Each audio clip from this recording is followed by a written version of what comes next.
Welcome back to another episode of Kickin' It with Coach Red, where we bring you all the news, stories, takes, and opinions about your favorite teams from the Pacific Northwest, from the good to the bad to the Mariners. The sweet, sweet Mariners. Mariners have been Sour Patch Kid, a little sour and a little sweet. They had a little win sandwich over the opening series, 2 losses, but right in the middle. All the meat and potatoes and cheeses that you needed were all wins. So, something before I tell you about who we are, on Mondays we're going to be doing Mariner Mondays, and we will update you with their win percentage, which is currently sitting at 50%. 4% lower than where Jerry DiPoto wants them to be. But, before we dive in a little bit further, I want to tell you a little bit about us. If you're looking for a guy that just wants the Mariners to win, that's all I want. I want to get excited like an Aaron Goldsmith type. If you're looking for a guy like that, looking for a guy like me, your boy Coach Red, you can find me on X at the Real Coach Red, on Instagram at the Real _Coach Red, TikTok at the Real Coach Red. Also find the show over on YouTube. Search Kicking It with Coach Red. Like, subscribe, hit the bell notifications, and leave a comment or two. Now, if you're looking for a guy that he was gone for a little bit. He was sick, just like Mike Blowers was last year, for most of the year. And guess what? He's back with a vengeance and back with us again. And that's your boy Kane. Yes, I'm Kane. You can find me over on Twitter at Kane2406, on YouTube at Kane06, TikTok Kane0624. Also follow the show's socials over on Twitter and Instagram at Coach Red Pod. Follow us. Do it, freaking do it. Opening day that we were all really excited for. Some good things happened. The only thing that didn't come out like we wanted to was the outcome. The Mariners lose 6-4 in that one, highlighted by a hot start by Luis Castillo, a little bit of rockiness in there, home runs by Mitch Haniger, and a late inning 2-run shot by my boy Dylan Moore. But overall, the Red Sox just did a little too much. You had Rafael Devers hitting a 2-run bomb, if I'm not mistaken. Tyler O'Neill. New record. 5 consecutive opening days with the dinger. So, kudos to them. But, Kane, what about that game for you? You know, I think it was a lot closer than a lot of people really thought it was. Because you also had Josh Rojas hitting it to the wall. Jorge Polanco hit one to the wall. And hey, big ups. Mitch Garver got his first ever hit at T-Mobile Park. You know, they always say the first 28 tries are the hardest. But he finally got that out of the way. Pitching looked good in spurts. It really did. I believe Sauce got in there, gave up 2. Gave up a run. But the run was a little bit obscured by Dom Canzone and his lack of hustle and authority on getting a ball back in, which should have been a straight-up double. It turned into a triple. Right, and then later in the game, Josh Rojas nailing the dude in the back of the head. Earlier. Or whatever. Just some bad fielding plays. You know, just unfortunate runs scored. I wouldn't say that Rojas's one was necessarily a bad fielding play. It was just unfortunate, honestly. That was the part that I was most frustrated with because I dropped like 6 F-bombs in a row. And the main part is because I played some third base. Infield's brought in. Ball takes him to the third base side. He's throwing across. Cal set up on the inside. Ball just tanks him in the back of the helmet. It's one of those plays that you can't... There's nothing wrong. And if he throws the ball somewhere else, it's tough to even make that play. But then you also had Luis late in that game after he came in for a pinch hit where he double clutched to first where the guy's safe. So third base defense was a little bit suspect, but don't worry. Nothing makes you feel a little bit better than a George Kirby start. A 1-0 shutty. Yeah, he came out just shoving. And I loved what I saw from George, to be honest. I mean, he's quick and efficient. He let one inning get away from him, but then went right back to business. Just as we all expected, he started the season off with a walk, and then he had another one in the first inning. So last year he clocked in, I believe, with 19 total walks, and he's at due through game 1. Yeah, but, the first inning got away from him, came back, and was kind of nails the rest of the way. And the pitching staff came in and really held it down. JP, pimp shots are back. I'm ready for it. I love when JP does a bat flip because it's just electric every time. And pitching just held it down. Andres Munoz coming in for the 4-out save. Kind of gave me I was all puckered up because I get scared when he comes on the mound. But the thing that impressed me the most was the 3 straight fastballs down and in to, I think they're like 8-hitter. Yeah, just whiffs all around. And yeah, Gabe Spire comes in, finishes off the inning. Brian Stanek comes in, gives a little bit. And the one thing through the first 2 games is you notice the Mariners, for their hotness towards the end of spring, the bats really hadn't shown up just yet. And it didn't get much better for game 3. Logan Gilbert comes in, another strong outing. I believe he went a full 7 in that one. I believe so. Gave up 1 run in that game, and the Mariners battled back. Yes. That's what they did, is they battled back. Extra innings, the Red Sox, I believe, scored 2 runs, and then the Mariners come back with a little bit of form of chaos ball, right? Yeah. So you got Ty France starting off at second base and scores on a ball to the outfield. You got Luke Raley moving his way around. He's the guy that gets that first RBI. Luke Raley, bang, bang play at the plate, ends up being safe. And then Julio clutching up at the end for his first ever game-winning hit in Major League Baseball. Yeah, that Luke Raley score, he beat him by a step. You saw it on the replay. But, man, just a smart base running by him. Just first contact, he broke to home. And it paid out because it was a slow enough dribbler that gave him enough time. And yeah, JP was frustrated, but hey, he got a free bag out of it. Yeah, big man with speed, and that's what you like to see. Then you kind of got into the doldrums of what I would call Sunday. It was just first inning, the Mariners come out, they score a run.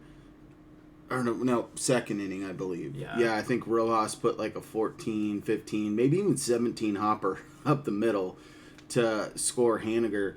And there were times in that game where it seemed like it was getting within striking distance.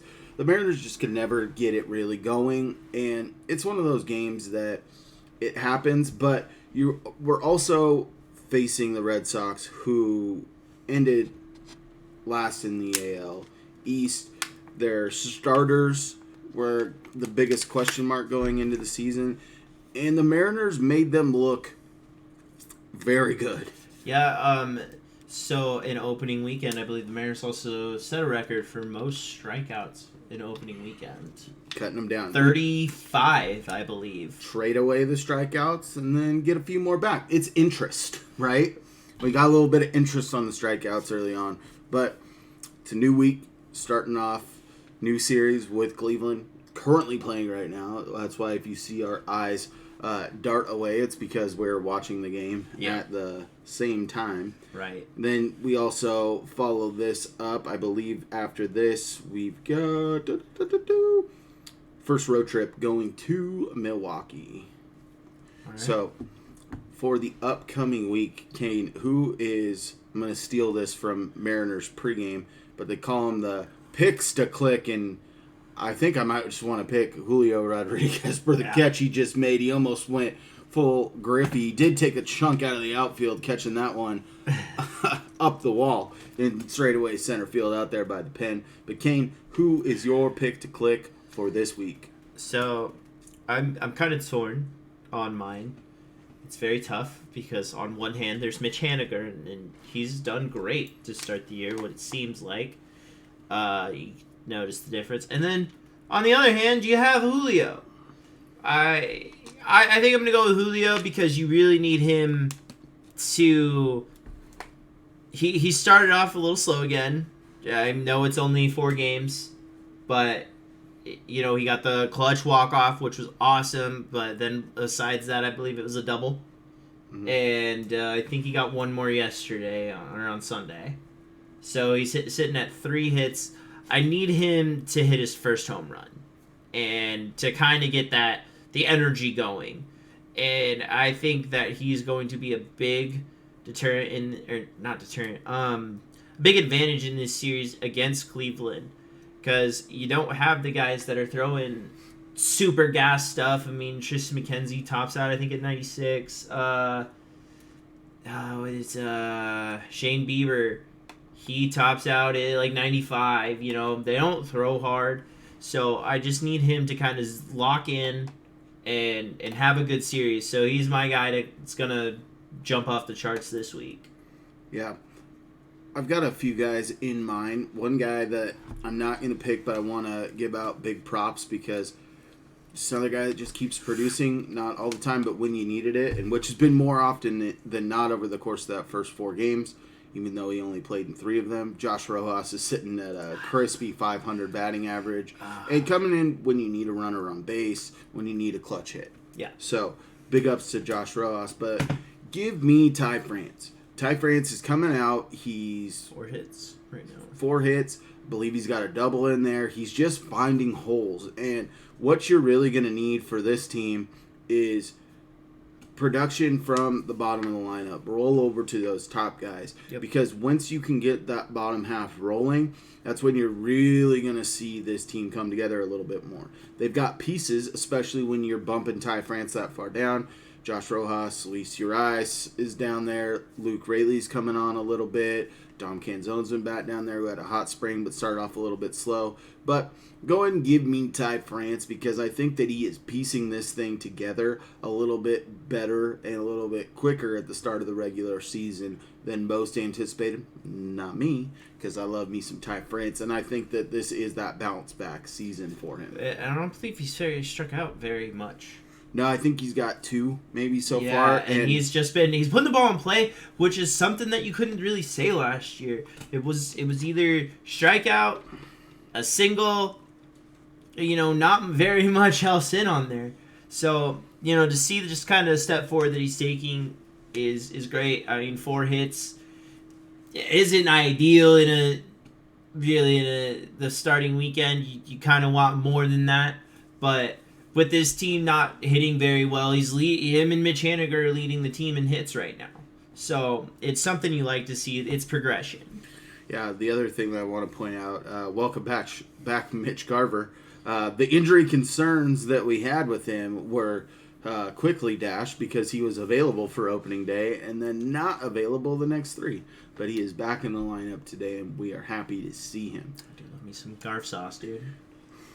Whew, you want to know what else people love? What's that? And those are one-hit wonders, and it seems like that's kind of what it was for the Mariners. A lot more of that. We're looking for the big bops, if you will, back to the if you can hit a homer, we're in a good spot type of thing. So, with that being said, we've got 6 one-hit wonders, and we are going to tell you which Mariner encapsulates that for this team this year. Kane, lead us off with the first one-hit wonder. So the first one-hit wonder we have here is Who Let the Dogs Out? And by the Baja Men. We're also going to let you know, because you might not know who has sung all of these songs. That's true. You know, the person I equate most to Who Let the Dogs Out is J.P. Crawford. He's the hype man. The song is meant to get you hyped. Yeah, and, you know, when he is on base, he's running like the dogs are out. He's your hype guy. Yeah. It's like, he's like, who let him out? And the answer is he did. Yeah. He let him out. Exactly. So I'm going with J.P. Crawford for Who Let the Dogs Out. Okay. What's our number 2, Coach? Man, you flew through that one. All right, here we go. The next one-hit wonder is She Blinded Me with Science by Thomas Dolby. Classic hit, right? We all know it from Weird Science. I think it was in there as well. Let's get weird with it. But She Blinded Me with Science. That makes me think of someone that's gone to the lab. The old pitching lab. And there's a guy that has looked good ever since he got the call-up last year. And he started that hot this year with facing one batter and getting them out. This is a guy that's going to be a high-leverage guy for us all year. And that guy is Gabe Spire. Gabe Spire is a guy that was released by the Royals. And the Royals pitching staff as a whole has been piss poor for a while. So to go and get him off the scrap heap to make him what he has become, your high leverage lefty, that's really a lab type thing, and it blinded me with the science that they did there in the lab. So that's what we got. I just saw his interview about it this week. About the lab? About Or him getting science? released from the Royals, coming to the Mariners, and then giving him a shot, and basically told him that he doesn't need to change anything, just be accurate a little bit more, you know? It's wild. All right, Kane, what do we got for the next one-hit wonder? For the next one-hit wonder, we're not gonna take it. By Twisted Sister. By the twist, just one of them. Yeah, and you know, I think there's two people that fit this to a T. And I think that is gonna be Walter and George. The reason why is they're not going to take it. They're just going to shove it every single outing, and they're going to do it well. They both went 6+ first starts of the year. You love to see it. You know, got a little crazy with the pitch count, but hey, they weren't taking that. They were striking fools out. I just think these dudes are the rebels of the team. They're the ones who are going to start the rebellion. Yeah, and what I really liked about it is opening day, you had Luis Castillo, ace of the squad. He's got the experience. Came out, it was a little bit rocky. And George Kirby comes out and just absolutely dominates. And you really saw much of the same with the Logan Gilbert. Striking a lot of guys out. Versus a Boston team that does have some intriguing pieces on it with some of the moves that they have made. They've got speed. They've got contact. They've got a little bit of power in there too. Oh, what do you know? Ty France, RBI single? Man, if only someone chose him as their pick to click. That's me. All right, let's get back to George Kirby and Logan Gilbert. Those are just going to be the guys that when they're on the bump, they're both guys that were top 10 before the season started on the Cy Young Award watch list, and I think that they're going to continually be in that until the end of the season, just because they've got the stuff to do it, right? Yep. All right, Coach. What's our number 4? Our number 4 is the song Rico Suave by Gerardo. And, God, there's one guy for me that fits that. You know, he's not Latin, but he's got that Latin flavor, right? And that is Dylan Moore, a.k.a. Fred Flintstone, Barney Rubble, because when he's making contact, those feet are turning right out of the box. And I think that he's that suave guy. He's going to be that do-all guy. But that full spring, his first at-bat, going yard off of a lefty specialist to come in, and he just goes straight away center field. He's a guy that is going to mean so much to this team at a variety of positions, at a variety of times during the game, whether he's starting, coming off the bench, defensive replacement, pinch runner. This guy is suave, man. I love me some Dylan Moore. That's a spicy meatball! Little Dong Can Zone for you right there. That's a 3-run Ting Tang Tater by Dong Can Zone. But that's all I had for Dylan Moore. You know, big ups to Dylan Moore. I think he's suave. All right, number 5. Baby Got Back by Sir Mix-a-Lot. There's only one person. Zebby Zavala. No, you get that shit out of here. Give me all the big dumper all up in there. His anaconda don't want none unless you got buns, hun. Dude, what to say about Cal Raleigh? I mean, it's in the nickname. He's got a big ass, dude. This dude got all the power in the world. Led catchers in home runs last year, and has led them basically the last 2 years with the intensity that he hits them out with. This is your probably best power hitter on the team. And the crazy part is he's starting true power hitter. Yeah, and he's starting to do it from both sides. You know, we all know his lefty side is his natural side, and his righty side is you know, his not natural side. But over last year in this spring, he's been sprinkling in the right-handed home runs. So give me that for Cal Raleigh. Who's our number 6, Coach? Who's our last one? Ooh, the last one is "I'm Too Sexy" by Right Said Fred, and that's Julio, man. He just plays a sexy game. You heard the call out early. You're in this episode. Just nails defensively. Is a menace on the base path. Guy that gets his first walk-off winner. As we've said before, if this team is going to be sexy for the entirety of this year, they will go as Julio goes. And I think that there will be times where there are some other veteran pieces on this team that are going to help bridge that gap a little bit more when you're talking about the Hanigers, the Garv Sauce, Polanco. Polanco right now, the dude is smoking balls left and right. He's just got a lot of bad luck ball, or he's slightly ahead of it right now. Mm-hmm. He's putting good wood on it right now, but you're going to see those drop as the year goes along, right? But Julio is the guy that everyone outside of the Pacific Northwest knows from this team. He is the sexiest of Mariners. If we had a sexy Mariner of the year, it's Julio Rodriguez every year. Yes, I agree with that. Well, that's going to wrap it up for this episode. We will be getting into a little bit more football action on Wednesday, but get prepared for Mariner Mondays until the Seahawks season actually starts. Then we'll probably hit them afterwards. We've got a little bit more leeway with the extra games, if you will, for the Mariners. But we need you to give us a little love on the social media.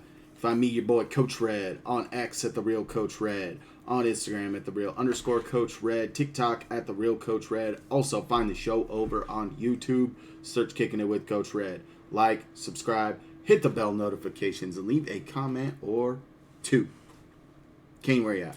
You can find me over on Twitter at Kane2406, on YouTube at Kane06, TikTok Kane0624. Also follow the show's socials over on Twitter and Instagram at Coach Red Pod. Follow us. Do it! And as always, stay fresh. Stay fresh, peeps. Peace.